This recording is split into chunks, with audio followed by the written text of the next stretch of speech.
ETF index mutual funds నేర్చుకుని stock మార్కెట్లో రాణించాలనుకుంటున్నారా? వెంటనే ఈ నెంబర్కి కాల్ చేయండి.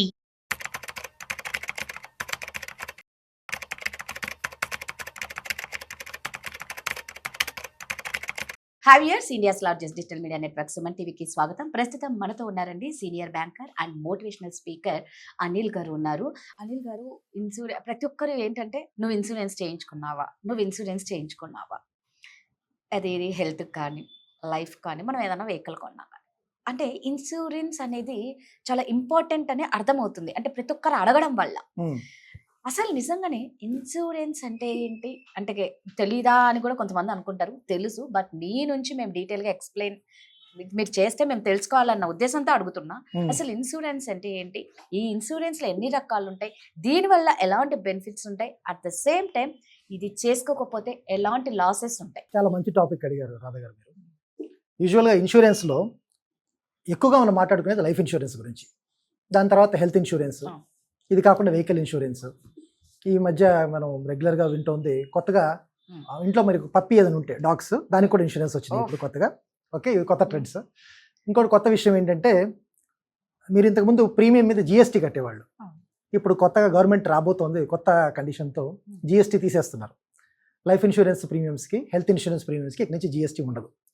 So that is a major good news మనకి. యాక్చువల్గా ఇన్సూరెన్స్ అంటే యూజువల్గా వెరీ సింపుల్ టర్మ్స్లో చెప్పాలంటే, ఈ పర్టిక్యులర్ పర్సన్ ఎవరైతే ఇన్వెస్ట్ చేశాడో ఆయన కానీ ఆవిడ కానీ వాళ్ళు చనిపోతే ఆ ఫ్యామిలీకి డబ్బులు ఎవరిస్తారు. అది చాలా ఎమోషనల్ పాయింట్ అది. ఎందుకంటే రిలేటివ్స్, ఫ్రెండ్స్ ఎన్ని రోజులు సపోర్ట్ చేయగలరు ఫ్యామిలీని? ప్రతి నెల అయితే డబ్బులు ఇవ్వలేరు. హెడ్ ఆఫ్ ద ఫ్యామిలీ ఉండగా పిల్లల చదువుల కోసం, లేకపోతే ఫ్యామిలీ మెయింటెనెన్స్ కోసం, లైఫ్ స్టైల్ కోసం ఎంతో కొంత మనీ ఎవ్రీ మంత్ స్పెండ్ చేస్తుంటారు. 30,000 50,000 ఎంత. ఒకవేళ హెడ్ ఆఫ్ ద ఫ్యామిలీ చనిపోయారు అనుకోండి, ఆ డబ్బులు ఎవరు ఇస్తారు? ఎవరిని అడగాలి? ఎన్ని నెలలు ఇస్తారు ఎవరన్నా? ఎంత క్లోజ్ ఫ్యామిలీ, ఎంత రిలేటివ్స్ అయినా 1 month 2 months అంటే. అదే మనం లైఫ్ ఇన్సూరెన్స్ కనుక, ఎందుకంటే మనం ఫైనాన్షియల్ ప్లానింగ్లో ఫస్ట్ స్టెప్పే లైఫ్ ఇన్సూరెన్స్ అండి. సబ్సే పహలా లైఫ్ ఇన్సూరెన్స్, అది కార్నర్ స్టోన్ ఫైనాన్షియల్ ప్లానింగ్కి. లైఫ్ ఇన్సూరెన్స్ లేకుండా అసలు రోడ్డు మీదకి అడుగే పెట్టకూడదు, సింపుల్గా చెప్పాలంటే. ఎందుకంటే డెత్స్ మీరు చూస్తే, యాక్సిడెంటల్ డెత్స్ ఇండియాలో ఆల్మోస్ట్ రోజుకి 400 నుంచి 500 మంది చనిపోతారు ప్రతిరోజు. ఏ 500 మంది చనిపోతారో మనకు తెలియదు. అంటే ప్రతిరోజు 26,000 మంది చనిపోతున్నారు. 26,000 మంది ఎవరు మనకి తెలియదు. సో జాతస్య మరణం ధ్రువం, పుట్టిన ప్రతివాడు చనిపోవాల్సిందే, nobody is permanent. But biggest 2 risks ఏంటంటే, డైయింగ్ టూ ఎర్లీ, చాలా త్వరగా చనిపోవడం. దానికంటే పెద్ద రిస్క్ లివింగ్ టూ లేట్. 90, 100, 120 కూడా ఉందాం అనుకోండి, ఆరోగ్యంగా ఉండాలి, డబ్బులు ఉంటే అందరూ బాగా చూసుకుంటారు, లేకపోతే వాళ్ళకి కూడా చాలా ఇబ్బందే కదా మనం చూసుకోవడం. సో ఈ 2 మేజర్ రిస్క్స్ ఇన్సూరెన్స్లో టిపికల్గా వాళ్ళు కవర్ చేసేది ఏంటంటే, ఒకటి డెత్ కవర్ చేస్తారు, 2 డిసీజెస్ కవర్ చేస్తారు, 3వది డిజబిలిటీ. డిజబిలిటీ అంటే ఆయన టోటల్గా డిజేబుల్ అయిపోయాడు, అసలు కదలలేని పొజిషన్, కాళ్ళు చేతులు పనిచేయట్లేదు, లేకపోతే యాక్సిడెంట్ అయ్యి కాళ్ళు చేతులు కట్ అయిపోయినాయి, లేకపోతే అసలు మనిషి చనిపోయాడు. ఈ లైఫ్ ఇన్సూరెన్స్ అనేది ఎస్పెషల్లీ చాలా చాలా క్రిటికల్ అండి. అది ఎలా క్యాలిక్యులేట్ చేయాలంటే, ఒక మనిషికి ఒక 10 years ఇన్కమ్ ఎంత ఉందో చూసుకుని, ఫర్ ఎగ్జాంపుల్ ఒక ఆయన 5 లక్షలు సంపాదిస్తున్నాడు అనుకుందాం ప్రతి ఇయర్, ఇంటూ 10 times ఒక 50 లక్షల కవరేజ్ తీసుకోవాలి. టర్మ్ ఇన్సూరెన్స్ అని ఉంది, అది చాలా చీప్ అండి, చాలా చాలా చీప్గా ఉంటాయి. అసలు మీరు ఎక్స్పెక్ట్ కూడా చేయలేరు. రోజుకి ఒక 10 రూపాయలు 20 రూపాయల రేంజ్లో ఉంటుంది, అంతే మీరు పెట్టే ఎక్స్పెండిచర్. దాంతో మీకు ఆల్మోస్ట్ 50-60 lakhs కవరేజ్ వస్తుంది. రోజుకి 10-20 రూపాయలు అంతే మీ ఎక్స్పెండిచర్. సంవత్సరానికి ఒక 7,000-8,000 రూపాయలు, 7,000-8,000 రూపాయలు 50-60 లక్షల కవరేజ్ ఇస్తారు. అంటే అఫ్కోర్స్ పర్సన్ యంగ్గా ఉండాలి, ఆరోగ్యంగా ఉండాలి. ఇన్సూరెన్స్ కూడా ఇచ్చేది ఆరోగ్యంగా ఉన్న వాళ్ళకే ఇస్తారు, అందరికీ ఎవరో ఇన్సూరెన్స్. హెల్తీగా ఉండాలి, వాళ్ళ ఇన్కమ్ ప్రూఫ్ అంతా ప్రొడ్యూస్ చేయాలి.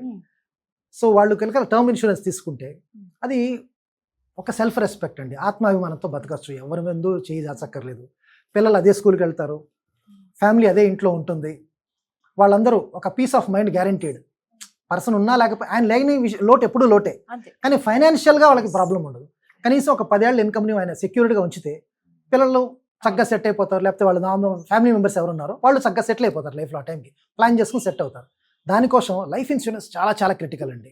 అసలు అది ఫైనాన్షియల్ ప్లానింగ్లో అది హార్ట్ అని చెప్పొచ్చు. అది చేశాక నెక్స్ట్ స్టెప్లోకి వెళ్ళాలి. ఎస్పెషల్లీ మీరు కరోనా టైంలో చూస్తే ఎంతోమంది ఎఫెక్ట్ అయ్యారు, ఎస్పెషల్లీ ఎంతోమంది యంగ్ పీపుల్ ఎఫెక్ట్ అయ్యారు. ఆ టైంలో చాలామంది చనిపోయారు కూడా.